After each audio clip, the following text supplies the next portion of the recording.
Komiði sæl, ég heiti Óli Björn Kárason og þetta er hlaðvarpsþáttur minn. Hann er auðvitað alltaf til hægri. Ríki Evrópusambandsins standa frammi fyrir miklum áskorunum á komandi árum. Og þetta fjallaði ég meðal annars í blaðagrein í Morgunblaðinu í apríl síðastliðnum. Það sem ég benti á að í mörgum löndum Evrópusambandsins sé staða ríkisfjármála alvarleg og jafnvel mjög alvarleg. Opinberar skuldir mældar samkvæmt Maastricht viðmiðunum segja aðeins hluta sögunar. Þegar tekið tillit til ófjármagnaðra lífeyrisskuldbindinga, það er framtíðar loforða ríkja greiðslu til eldri borgara sem ekki studdar af eignum, blasir við enn alvarlegri staða. Í mörgum stærstu hagkerfum Evrópu nemur þessi heildarbyrði 400 til 600% af landsframleiðslu. Efnahagslegum stöðuleika er því ógnað. Þetta á sérstaklega við lönd eins og Ítalíu, Grikkland, Frakkland og Spán, þar sem lífeyriskerfin byggja að stórum hluta á gegnumstreymi. Í slíkum kerfum er lífeyri greiddur af skatttekjum samtímas fremur en uppsöfnuðum iðgjöldum og eignum. Þetta fyrirkomulag gat hugsanlega gengið upp að einhverju leyti eða mestu á meðan aldurssamsetning þjóða var hagstæð. Það er þegar að stór hópur á vinnumarkaði stóð undir tiltölulega fáum lífeyrisþegum. En líffræðilega breytingar hafa hins vegar gert kerfið stöðugt ósjálfbærara og má líkja því við tímasprengju sem er erfitt að aftengja. Staðan er allt önnur á Íslandi en einnig til dæmis í Danmörku og Hollandi. Íslenska lífeyriskerfið er á stórun hluta byggt á iðgjöldum yfir starfsævi launafólks og þannig er réttindi þess studd að raunverulegum eignum. Í einfaldleika sínum hefur íslensku lífeyrissjóðum tekist að byggja upp eignir sem nema 200% af vergri landsframleiðslu. Þannig standa sjóðirnir undir þeim skuldbindingum sem á þeim hvíla með þeirri undantekningu að B-deild lífeyrissjóðs starfsmanna ríkisins er með neikvæða stöðu þó hún sé ekki í neinu samræmi við þá erfiðleika sem að til dæmis Frakkar og Ítalir glíma við. Á sama tíma og lífeyriskerfin á Íslandi, Hollandi og Danmörku eru sjálfbær eða nær sjálfbær, safnast í snjóhengju í mörgum öðrum löndum, ekki síst í Suður-Evrópu. Til að skilja hvers vegna staðan versnar þarf að horfa á aldurssamsetningu. Og ég vonaði fyrirgefum mér að ég fari með nokkra tölur, en árið 2000, aldamóta árið, var Evrópa enn samfélag þar sem fólk á vinnualdri bar uppi kerfið. 61% íbúa voru á aldrinum 20 til 64 ára og 24% voru yngri en 20 ára og aðeins 15% voru 65 ára og eldri. Þannig voru 4 á vinnualdri fyrir hvern eldri borgara. Árið 2025 var þessi mynd mjög breytt. Hlutfall 65 ára og eldri var komið upp í 22 til 23% og nú aðeins 3 á vinnualdri fyrir hvern eldri borgara. Sé horft fram til ársins 2060 verður breytingin enn róttækari. Spár gera ráð fyrir því að hlutfall 65 ára og eldri fari í 30 til 31% og hlutfall fólks á vinnualdri lækki í 50%. Og þessu auðvitað til viðbótar er að hluti fólks á vinnualdri er ekki á vinnumarkaði af ýmsum ástæðum. Þá verða aðeins 2 á vinnualdri fyrir hvern eldri borgara. Að óbreyttur verður 1 á vinnumarkaði á móti hverjum einum sem stendur utan hans eftir 35 ár eða svo. Og þetta er kjarninn í vandanum. Gegnumstreymiskerfi byggja á því að hver kynslóð greiði fyrir kynslóðinni á undan. En þegar færri greiða inn og fleiri taka út, myndast halli sem þarf að brúa með hærri sköttum, lakari réttindum eða aukinni skuldsetningu. Þessu til viðbótar koma opinbera skuldir landanna. Í mörgum Evrópulöndum eru skuldir hins opinbera þegar mjög háar. Í Grikklandi eru þær 150% af landsframleiðslu og Ítalíu 138% og yfir 100% í Frakklandi og Spáni. Þegar ófjármagnaðar lífeyrisskuldbindingar bætast við, er augljóst að flest ríki Evrópu standa frammi fyrir skuldbindingum í framtíðinni sem er ekki sjálfbærar og munu öðru óbreyttu verða eins og myllusteinnum háls efnahagslífsins og lífskjara almennings í þeim löndum. Á sama tíma eykst þrýstingur á önnur útgjöld. Heilbrigðisútgjöld hækka hratt með hækkandi aldri þjóðanna. Elsti aldurshópurinn, þeir sem eru 80 ára og eldri, er sá hópur sem vex hraðast.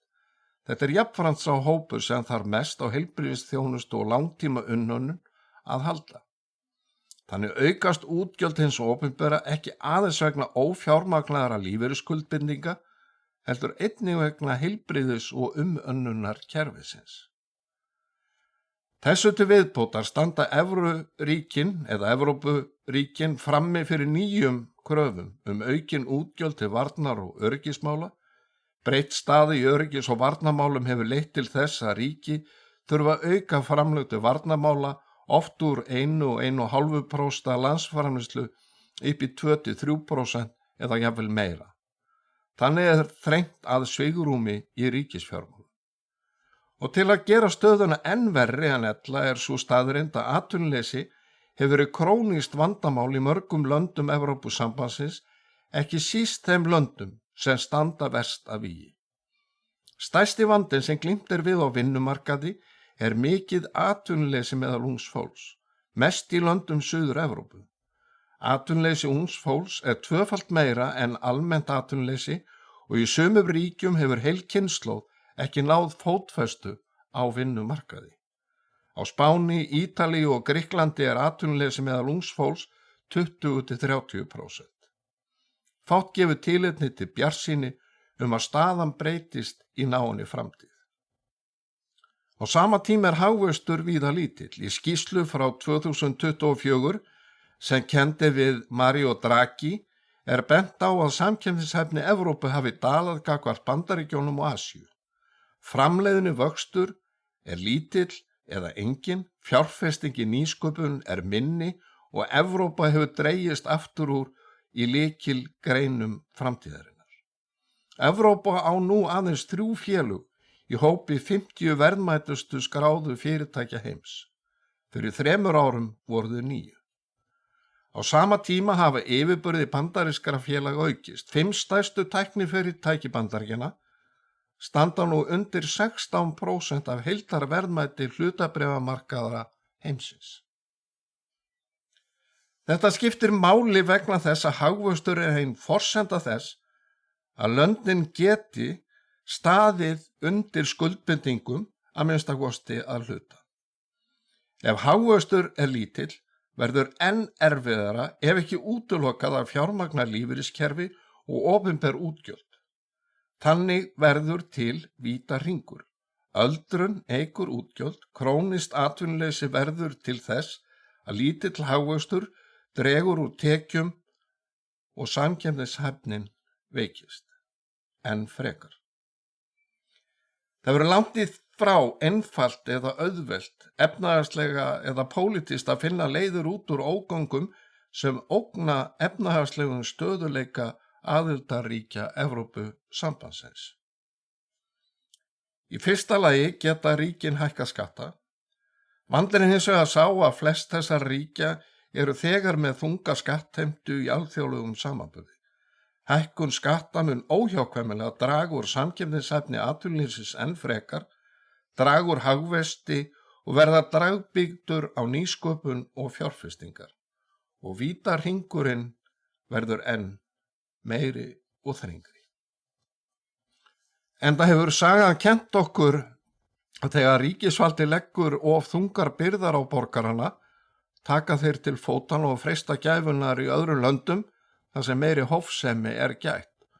Og það er fyrst og fremst ungt, vel menntað fólk og efnafólk á öllum aldri sem leitar skjóls í öðrum löndum. Þannig verður það sem kallað spekilegi eða braindrein frá ríkjum skattheimtu og það dregur enn frekar úr möguleikum viðkomandi ríkis að vinna sig út úr erfiðleikunum. Í öðru lagi hægt að skerða lífeyrisréttindi og hækka eftirlaunaaldur og draga þannig að hluta úr þrýstingi. Reynslan hefur sýnt að þetta mjög eldfimt pólitískt. Tilraunir í þessa átt í Frakklandi hafa mætt harðri andstöðu og því hefur lítið sem ekkert gerst. Slíkar aðgerðir leysa hins vegar ekki vandann, snjóboltinn heldur áfram að stækka. Í þriðja lagi geta stjórnvöld skorið niður önnur útgjöld til að skapa svigrúm. Þetta felur í sér erfiðar ákvarðanir forgang ríkisútgjalda, sérstaklega í löndum þar sem velferðarkerfið umfangsmikið. En þegar bæta þarf við auknum framlögum til varnar og öryggismála verður þetta enn erfiðara. Í fjórða lagi hægt að innleiða nýtt lífeyriskerfi sem byggir á sjóðasöfnun til að leysa gegnumstreymiskerfið af hólmi. Uppbygging nýs kerfis tekur hins vegar áratugi. Samhliða þarf að hækka eftirlaunaaldur, auka atvinnuþátttöku, sérstaklega meðal eldri starfsmanna. Með öðrum orðum lengja starfsævi fólks í samræmi við lífaldur. Á móti kemur að lengri starfsævi kann að gera yngra fólki enn erfiðara fyrir að ná fótfestu á vinnumarkaði og í mörgum ríkjum Evrópusambandsins staðan þegar mjög erfið með alltaf 25–30% atvinnuleysi ungs fólks eins og áður sagði. Spurningin hvort Evrópusambandið reyni að dreifa þessum byrðum með einhverjum hætti milli ríkja verður því eðlilega áleitin. Hingað til hafa lífeyriskerfi verið á forræði einstakra ríkja og engin formleg stefna sameiginlega fjármögnun lífeyrisskuldbindinga innan Evrópusambandsins. Hins vegar má sjá ákveðna þróun í þá átt að aukinni samábyrgð með sameiginlegri skuldsetningu eins og með endurreisnarsjóð ESB eftir COVID-faraldurinn. Og ríkisstjórn Spánar undir forystu Pedro Sánchez forsætisráðherra hefur lagt fram tillögu að Evrópusambandið taki lán upp á 850 milljarða evra á ári og endurláni aðildarríkjunum á hagstæðum kjörum. Hugmyndin sameiginlega skuldir Evrópusambandsins umdeild meðal aðildarríkja. Annars vegar standa útgjaldafrek lönd Suður Evrópu eins og Frakkland og Spánn og hins vegar blokk ríkja í norðurhluta álfunnar undir forystu Þýskalands og Hollands.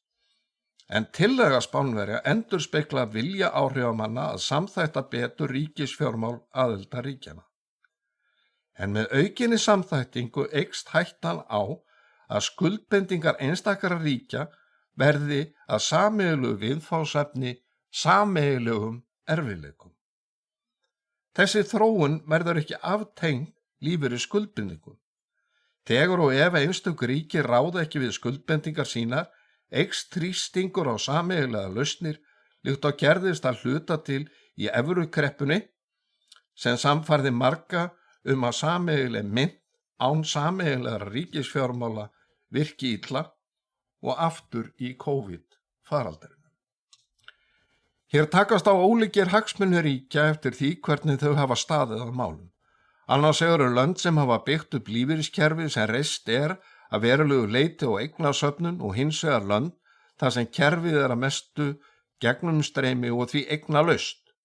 Í þessum ríkjum lífeyri loforð framtíðargreiðslur sem háðar því að nægilega stór vinnandi kynslóð standi undir þeim. Þegar mörg af stærstu hagkerfum Evrópu standa frammi fyrir ófjármagnuðu lífeyrisskuldbindingu sem nema 100% af landsframleiðslu, verður spurningin ekki hvort vandinn leysist innan hvers ríki fyrir sig. Vandinn í raun sameiginlegur þar sem hann ógnar sameiginlegum efnahags- og fjárhagslegum stöðuleika Evrópusambandsins. Hvernig tekist verður á við ófjármagnaðar lífeyrisskuldbindingar reynir ekki aðeins á pólitíska samvinnu ríkja Evrópusambandsins, heldur ekki síður á efnahagslega stöðuleika sambandsins í heild og þar með möguleika landana til að tryggja almenna velferð íbúanna. En eitt ljóst. Lífeyrisskuldbindingar eru eitt stærsta og erfiðasta verkefni sem stjórnvöld í Evrópusambandinu standa frammi fyrir. Fátt ógnar framtíð sambandsins meira en ósjálfbærni lífeyriskerfisins í einstöku löndum. Þegar við Íslendingar veltum því fyrir okkur hvort rétt sé að ganga til liðs við Evrópusambandið, verðum við að átta okkur á því hvernig líklegt sé að sambandið takist á við erfiða stöðu þegar að kemur að lífeyrisréttindum og opinberum skuldum. Svo hætta fyrir hendi að íslenskt launafólk sem tekist hefur að tryggja fjármögnun lífeyrisskuldbindinga af fyrirhyggjusemi þurfa að sætta sig við lakari lífeyri og eða hærri skatta til að tryggja fjárhagslegan stöðuleika Evrópusambandsins og evrunnar ef til aðildar kemur. En þetta ræðir forystufólk ríkisstjórnarinnar ekki frekar en leiðtogar Evrópusambandsins. Ég þakka þeim sem hlýddu, eigi góðar stundir.